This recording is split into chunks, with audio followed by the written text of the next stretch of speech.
नमस्कार, मैं हूँ विपिन कुमार। आप देख रहे हैं नेशनल न्यूज़। इस वक्त मैं कैमूर की वादियों में एक मानू गांव बुलाता है, वहाँ पर एक बिरसा मुंडा के जयंती के अवसर पर यहाँ पे एक कार्यक्रम रखा गया है। इस कार्यक्रम का अगर देखा जाए तो कैमूर वन अधिकार संघर्ष बिरसा के द्वारा इस कार्यक्रम रखा गया है और यहाँ पर वो वन विभाग के बारे में बताया गया कि 2024 का जो कानून लागू किया गया था उसको हटाकर 2006 का लागू कर दिया जाए। तो इसको लेकर यहाँ पर बहुत सारे लोग ऐसे अतिथि हैं जो उन्होंने बहुत सारे इन लोग के बारे में बातें किए और बताया कि यहाँ का जो वन विभाग है, यहाँ से वो अपना जो मूल निवासी है यहाँ से वो लोग, तो इसको लेकर एक दिल्ली से आए हुए यहाँ के एक अधिकारी है, उनसे भी हम बात जानने का प्रयास करेंगे कि आखिर इन लोगों के बारे में वो अपने विचार क्या रखते हैं और क्या कहते हैं। आज जो यहाँ पर कैमूर बाघ अभयारण्य की घोषणा की गई है केंद्र सरकार द्वारा और राज्य सरकार के कहने पे की गई है, उसमें जो योजना है कि सारे मनुष्य की जितनी बस्तियां हैं उन सबको उजाड़ दिया जाएगा और इस तरह से 55-56 बाघ अभयारण्य जो है इन्होंने तय किए हैं। 70 के बाद इन्होंने तय कर रहे हैं जो असल में पर्यटन और मनोरंजन के केंद्र हैं, जो अति धनाढ़ लोग हैं उनके लिए।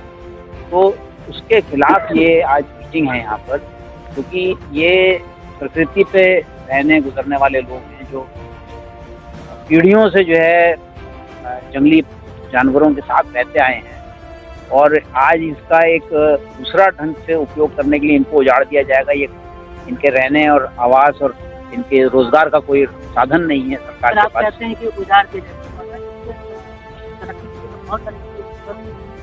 गवर्नमेंट ने कागज पे बहुत सारी तरक्की योजनाएं लागू की हुई हैं, अमल में उससे जीवन नहीं चलता है, क्योंकि किसी को थोड़ा सा राशन या मनरेगा देने से उसका जीवन नहीं चलता है। गवर्नमेंट आंकड़ों में नाप देती है कि ये सबसे जीवन चल जाएगा, उसमें रहना है, उसमें पढ़ना है, उसमें अपनी पहचान है, उसमें अपने पुराने जो संपर्क हैं वो सारी चीज़ें उजड़ जाएंगी। ये तो लोग पीढ़ियों से रहते आए हैं यहाँ पर, उसकी योजना से थोड़ी कुछ किसी खास योजना से उसका पूरा जीवन चल जाएगा।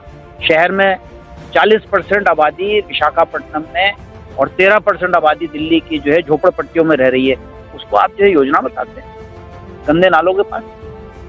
इस तरह का योजना कहाँ पे चल रहा है? उत्तर प्रदेश में जो है मानिकपुर में है, यहाँ पर है, बेंगलोर में है, बेंगलोर के पास जो है, ऐसे ही उत्तर पूर्व में जो है कई प्रांतों में है। 56 है कुल, मेरे पास पूरी लिस्ट नहीं है। मैं डॉक्टर आशीष मित्तल, मैं अखिल भारतीय किसान मजदूर सभा का राष्ट्रीय महासचिव।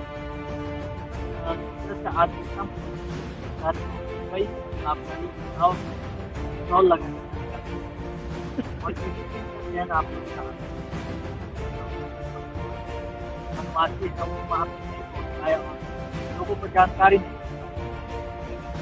देखिए, सरकार ने आज ही घोषणा करी है कि 1 लाख रुपया देगी आवास खरीदने के गरीबों को। तो अपने 1 लाख रुपए में क्या आवास कोई खरीदेगा, ये तो एक मजाक की बात है। आज ही पेपर में हेडलाइन है। वास्तव में जो भारत एक प्रकृति के साथ जुड़ा हुआ देश है, सन 70 में 27% GDP यहाँ से पैदा होता था, क्योंकि प्रकृति पर आधारित जो पैदावार थी उसके आधार पर जो है बहुत सारी हस्तकलाएं हैं और कारीगरियां थी, जिसके आधार पर भारत आर्थिक रूप से विकसित था। सोने की चिड़िया कहा जाता था।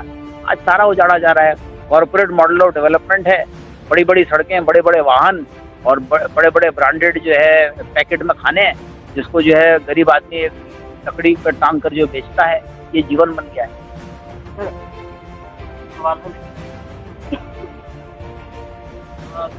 लोगों का आरोप होता है कि आप राज्य इस तरह का कार्यक्रम करते हैं और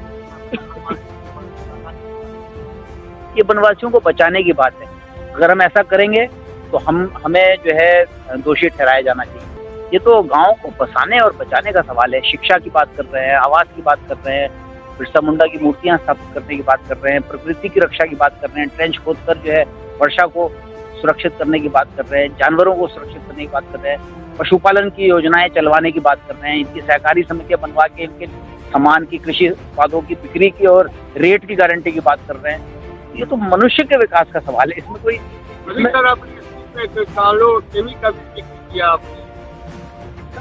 जो एक यहाँ पे एक महिला के साथ डिस्टर्ब किया जाता है। हाँ हाँ हाँ, राजू देवी के साथ अभी राज के तक लिए उसे कोई सरकारी लाभ नहीं मिला। जी। अब आज बच्चों के जी, वही नहीं है। और हमारी लड़कियां हैं, पढ़ी लिखी हैं। मैं तो पिछली बार आया था तो बहुत खुश था, यहाँ पे कुछ लड़कियों ने नर्सिंग के कोर्स कर रखे हैं। ये बहुत अद्भुत बात है कि हमारी बच्चियां इतनी आगे बढ़ी हुई हैं। हमें यहाँ पे अस्पताल खुलवाने चाहिए। ये लड़ाई होगी, और ये सवाल केवल राजकली का नहीं है, उसके बच्चों का नहीं है। हम लोग तो लड़ ही रहे हैं उस सवाल पर। मुआवजा कुछ दिया है, थोड़ा सा ही मुआवजा दिया है, लेकिन सारी लड़कियों की सुरक्षा का सवाल है, क्योंकि ये तो हैवान लोग हैं जो सरकारी सुरक्षा प्राप्त बलात्कार और इस तरह के काम करते हैं। वन संरक्षण अधिनियम 2023 दरअसल केंद्र सरकार को अधिकार देता है कि किसी जंगल के जमीन को किसी ठेके पे देना है या बेचना है, तो राज्य सरकार या जिला अधिकारी की समिति और गांव की सभाओं से पहले अनुमति लेने की जरूरत नहीं है। पहले सारे कानून थे कि गांव से अनुमति शुरू होगी, तो एक नया कानून बन गया जिसमें जो है अनुमति के बिना ऊपर से ही ठेका दे दिया जाएगा। उसका विरोध कर रहे हैं। और 2006 में जो वन अधिकार कानून बना था, जिसमें जो है गांव सभाओं को, आदिवासी गांव सभाओं को अधिकार था कि कोई भी विकास होगा सबसे पहले उनसे पूछ के किया जाएगा, उसको अमल करने की हम बात करें। एक सवाल कि आपका संगठन जो है वो और ऐसे में कई आदिवासी बच्चों को शिक्षा या अच्छे पोस्ट का ओहदे पे पहुंचाते हैं, आप क्या करना? हमारा संगठन उनकी शिक्षा के माध्यम से और उनके आरक्षण की गारंटी के माध्यम से इसकी कोशिश में है कि पद पे सरकारी ओहदों पर पहुंचे।